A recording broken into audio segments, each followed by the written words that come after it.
well, anyways, I do think the German cruiser is one of the easiest ships to control. You just have to be careful not to get too close to the battleship at start. But if you know how to sneak up against the battleship, how to avoid being hit directly by its main guns, then you could use your advantage of your vast numbers of torpedoes and also, well, I mean, and land really critical damages. Uh, Using Nuremberg in a short distance, like in an area capture, I took down a full health Scharnhorst with its torpedoes. I mean, 12 times 3,100 is really a lot of damage, which is more than the whole hit point of the Scharnhorst. But I mean, if you know how to use it correctly, it is one of the best ships. And I do think that I also played Nuremberg a lot in the ranked battles, and as you can see, even against the best players, I have a relatively good matchup. So yeah, so basically the German cruisers definitely recommended. Very nice range also, and yeah.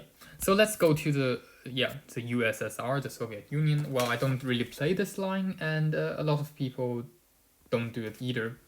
Well, I played a lot against Bugioni. I hope I pronounced it correctly. Well, I mean, at least I know that Soviet general with the nice mustache, and also Chapayev. That's the Soviet ships that I played against, but I don't really think that they cause too many trouble for me, and I do have a favorite matchup against them using American destroyers, the German cruisers and battleships. And well, because I didn't really play them that often. Well, I didn't play them at all, so I can't really say that much about them. But they have very short torpedoes, so that's kind of the things. Because, like I said, I'm a kind of a torpedo player, and they have only 4.5 kilometers of torpedo range, which is just too short. And it can only use as a passive defense against destroyers, and you'll never get to use it against a battleship because you have to go to a range of 4.5 kilometers with the battleship with only like 3 torpedo on each side. And this is basically well in the range of the secondary guns of most of the battleships. And yeah, that would kind of hurt. Well, the precise aim is good, but well, I mean it's by no means bad, but I just don't think that it is that very special for me. Well, forgive me if I'm wrong because I don't really play them, and interestingly, I didn't really counter them that much in the games either. Well, in Asia you don't have cruisers yet, and the French cruiser is basically the thing. It is very interesting though. You have engine accelerator on cruiser, which is very very interesting, and the top speed, maximum speed is really not that fast. They do have a very slow reload time, and an okay turret traverse speed. It's okay, but the reload time is very slow, even though with the rapid reload skill, but it's still 11 seconds is, I mean, you can maybe reduce it to 10, but still, I do think it is too slow. And, well, the damage is okay, and the torpedo is nice. The French cruisers only have like 3 torpedoes, most of them, like from tier 6 to tier 8, like 3 torpedoes from each side, but they have a very very nice range, and you could really use them as a snipe. Well, I mean, engine accelerator, it could be useful. I don't think it is that useful among the cruisers. Rapid reload, well, I mean, it is better than nothing, but still, the default reload time is just a little bit too slow. And now we have the new Italian cruisers, and I started it, and then I'm now at Trento, and this is very interesting. And they have also very unique skills and characters, like fuel smoke, which can also have a shorter generation time, but it can cover you up even though you're moving, which is very good. Very nice stealth buffs, and it has very good defense, I would say, comparing to the German and British cruisers, and also have and it also has the SAP, which deals more damage, less penetration, which is actually good because when targeting the other cruisers and destroyers with less armor, if you're just using the normal AP and hitting its weak spots, you could actually deal over penetration, which the shell just goes through the ship and explode outside instead of inside. And I think that in this case you will just get like 25% of the damage. I'm not quite sure, and that's why like SAP deals more damage, less penetration, extremely good against the low armor players. So like for example destroyers or light cruisers like the British ones. And it does has a very relatively slow reload time, but very high AP and SAP damage. It also has a torpedo, which is long range, and yeah, I mean, I haven't played Zara and Almarfi, but during the ranked battle in October, a majority of the player who played Cruiser are playing Almarfi, and they're dealing quite a great damage, and they do cost me some troubles when playing the Benson, for example, the Destroyer, and also Bismarck. So definitely good ship, good stats, good skills. And also after that you have the precise aiming system, which is also very good, one of the best skills. So yeah, so basically for the beginners I would recommend the American cruisers. Both of the lines are okay. The Japanese one, like I said, not really that easy to play. The British ones also not that quite, but I mean they're by all no means bad. The German ones definitely a recommendation. The Soviet ones, well, not that quite, as it's also very difficult to play, and I don't think the stat is that good. The French ones, I also don't recommend it that much because it's just weird skills and relatively slow reload time. Well, I mean, this is an exception, but I mean, in the higher tiers.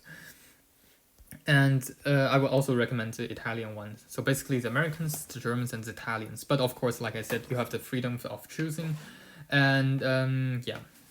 And let me just go to the battleships. The battleship is actually relatively easy because it doesn't really make that much of a difference. I mean, the battleship playstyles is basically the same. Like let me just think about it. To tank and to shield the damage, to cause damage, of course, using those guns. You need to be careful about the destroyers, and you need to protect the cruisers. The cruisers also needs to protect you from the destroyers, but you need to protect the cruisers from the other battleship, for example. And also just being careful about the cruisers with torpedoes, so just not letting them to come too close. And it is the battleships are generally relatively slow, but yeah, I will probably talk about it well in another video or in a gameplays about the battleships. But anyways, most of the battleship stats are basically the same. They have relatively similar armor. Some battleships have better armor than the others. Some have higher speed, but in general it's similar. And you have French, German, Great Britain, so British, and Japanese and the US battleship. And you can choose all of them except from the US battleships. And here I'm telling you why this is one of the lines that literally nobody should play. At first, South Carolina, Wyoming, New York, it's good. Very slow, but very good armor, very good guns. But I mean, like I said, in low tier games, it doesn't really matter that much. New Mexico is okay. Still very slow speed, but very good guns. And you also have rapid reload, that's good. But and then it comes Colorado, which I think that one of the worst ship in the game. It has good armor, but it's just so slow. And especially when playing Battleship, it is very important to notice that destroyers are just getting too OP. And it is important to have at least like 28 knots or something as a battleship. I mean, yeah, come on, no, what is this, like 20 knots? And in North Carolina, and after that, you do get faster, but it has really poor armor. It doesn't really have that kind of a good guns, to be honest. Like when playing Battleship, I don't really afraid of their guns because all of the other doesn't really deal that much damage. And when playing destroyers, it's very easy because you don't really have sonar, you don't really have that kind of a strong secondary guns. The main guns are not really very likely to hit you. So it's very good, very easy to play against, even though even with other battleships with destroyers. Well, I mean, one of the plus side is that they have a very fast speed, they have a very strong anti-air defense, but that's basically it, and it doesn't really it's just not worth it, and I just don't think it is a good ships lines, and I mean, actually, I mean, it's one of the worst in my opinion. So don't choose that. And the Japanese ones, I mean, most of the Japanese ships, they are, well, just mediocre, like obviously other battleships. You can play it, well, okay speed, okay armor, okay guns, and I mean, I think the only thing that you need to take into the consideration is that the Yamato, which is the tier 10 Japanese ship, battleship, which is just literally very, very OP. Well, the best battleship or the strongest battleship in the entire game. And the history, it's the heaviest history on battleship on human history, but I mean, yeah, if you're kind of a Japanese Navy fan or Yamato fan, then yeah, that's and wants to play battleship, then yeah, play the Japanese line. But if you're just choosing, I mean, it's okay. There's another country which do better lines in battleship. And we are here at the British battleships, which is relatively new. I didn't really try them out, but it's, I mean, still the same. I don't think it has that kind of a good armor though, because I could penetrate them with other battleships very easily, but not with the cruisers. I never penetrate their armors with the cruisers. And it has a very unique playstyle, for example.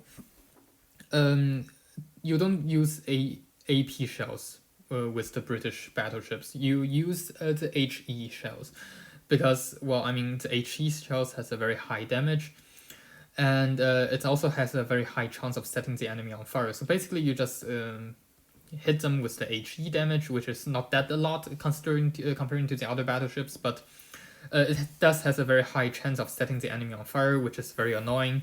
Especially you can like you only use the fire resistance crew like once every 60 seconds or something like that, and the fire could take out like 10% of your damage like each time you got set on fire, and if you got set on fire for 2 times or 3 times, that is going to hurt. So very interesting battleship, and well, I mean, yeah, why not? It's just a battleship with a very unique playstyle. And now it's a German battleship, that is also the line which I played. Well, the German battleship has a relatively higher range. I do think it has a higher hit point and very, very good defense. Like, I played Bismarck, and I normally got a very high damage. Let me just check my average damage on this Bismarck. Average damage. Yeah, that's, for me, it's very high. And also, like, the destruction ratio is also very high. It's very, very, very difficult to sink this ship. Very, very high torpedo defense. And also, you have a sonar too, which is very good about at detecting destroyers and also detecting torpedoes. Precise aiming system, one of the best skills in the game. Okay speed, 28 knots, like it's enough. For a battleship, you don't need too many speed. I mean, it's just unnecessary. Very, very high AP damage. And yeah, I mean, well, why not? It's just like a tank. Also, I played König, Kaiser, Bayern. Gneisenau is one of the ships that you have some problem with because, I mean, the cannons are not that good. It has torpedoes, which is very weird and not that useful, and against all of the other tier 7 battleships, it is kind of weaker. But by Bismarck, Friedrich der Große Kurfürst, then they are one of the best battleships. Let me just check if I'm even recording. So I am. Sorry about that. It would be very interesting if I forgot to click the record button. Well, you don't have a Soviet battleship. Well, you have, but you don't have it in the game. And then you have the French battleship, which is the last nation with the battleship in the game. And at first, it have a very weird turret placement. For example, like you can't. It's very difficult to fire all of them at once. And well, I mean, this is very like normal, but after that, Normandy, Lyon, and Gascogne, sorry about my horrible pronunciation, you have very weird torrent, and you do have a wide range of torrent though, but still I do think that it is a little bit difficult to aim with that. But like I said, I didn't well, rapid reload is good. I do think, well, I'm not sure if the hit, it doesn't really have that many hit points comparing to like to the German battleship and or all of the other battleships, I would say. It has okay speed. Oh, I mean 30 knots. I mean, well, it's fast, but I mean for a battleship you don't really need that. And also engine accelerator is kind of funny for a battleship to have an engine accelerator. Well, it's useful to dodge against torpedoes. So like it is a little bit more difficult to sneak sneak up to the French battleships and launch torpedo and hit them, comparing to, for example, the German battleships and the British ones. But in general, I don't think it has a very good matchup against the other battleships. But if you play it very correctly, like you can maybe try to have a very interesting angle placed while also firing all of the turrets and manage not to get hit, but still. Well, I mean, it's still not by no means bad. I mean, I would recommend all of those battleships except for the American ones. But my priority is still the German battleship because of the reasons I said. Like for a battleship, you don't need that much speed. You need to have good armor, you need to have good guns, and that's it. And also the skills are the sonar, precise aiming, and smoke screen are the best skills in my opinion. So, and also like I said, the engine accelerator is better if you have it in order to dodge the torpedoes. But to be honest, you can do that if you perfectly without this kind of engine accelerator if you know how to do it. So let's now go to the destroyer.